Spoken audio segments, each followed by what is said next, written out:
Masih dalam bahasan kiat-kiat mempertahankan rumah tangga, dan berarti kita sudah membahas 3 poin. Rumah tanggamu adalah ibadahmu, maka ikhlaskan niatmu karena Allah. Itu yang pertama. Yang kedua, anggota keluargamu adalah aset amal jariah dan kunci surgamu. Yang ketiga, jalankan tugasmu dan kewajibanmu. Dan sebagai kata pembuka, saya mengingatkan kembali, rumah tangga itu adalah asas daripada masyarakat. Baik rumah tangga, masyarakat akan baik. Generasi manusia akan baik. Buruk rumah tangga, buruk semuanya. Dan orang-orang yang ada di rumah tangga dimulai dari suami, istri, yang akhirnya nanti akan punya anak menjadi orang tua, anak-anak, kemudian kerabat secara umum. Jadi kalau ini semuanya baik di dalam, pendidikannya baik, yang ditanamkan adalah perintah-perintah Allah, meninggalkan larangan-larangannya, maka akan aman rumah tangga itu dan akan aman masyarakat.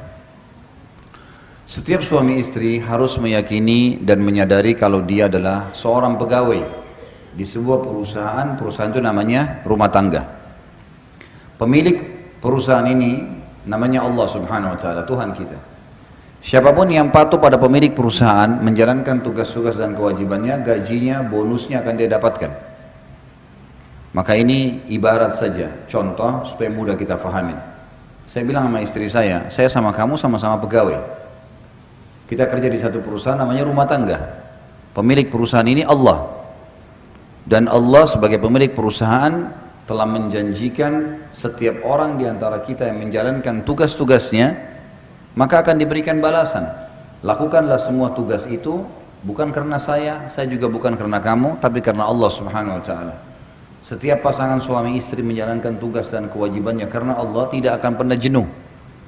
Walaupun mungkin pasangannya punya kekurangan, dia akan bisa menerimanya dan dia berusaha membantunya karena dia tahu itu kewajiban pasangannya. Seorang suami kalau tahu istrinya salah, tidak layanin dia misalnya, tidak menjalankan kewajibannya mendidik anak, tidak sholat, dia tahu itu kewajiban istrinya. Istrinya akan dihukum kalau dia tidak ingatkan. Berbahaya bagi si istri. Maka suami kalau karena Allah berumah tangga, dia akan menasihatin istrinya bukan karena hak dia, bukan. Justru karena dia khawatir si istri masuk neraka, dihukum sama Allah. Sama sebaliknya, pahami poin ini penting ya.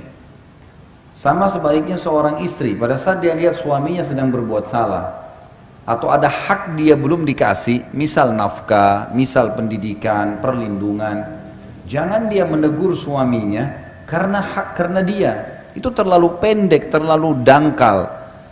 Tapi dia harus berpikir bagaimana mendapatkan pahala dari pasangannya. Saya khawatir kalau kamu nggak berikan nafkah kepada saya, kamu berdosa dengan Allah. Si suami berkata sama istrinya, saya khawatir kalau kau tidak layanin saya, kamu malah dihukum sama Allah, Tuhanku dan Tuhanmu. Kembalikan selalu kepada Allah Subhanahu wa taala. Ini akan membuat pasangan suami istri tahu.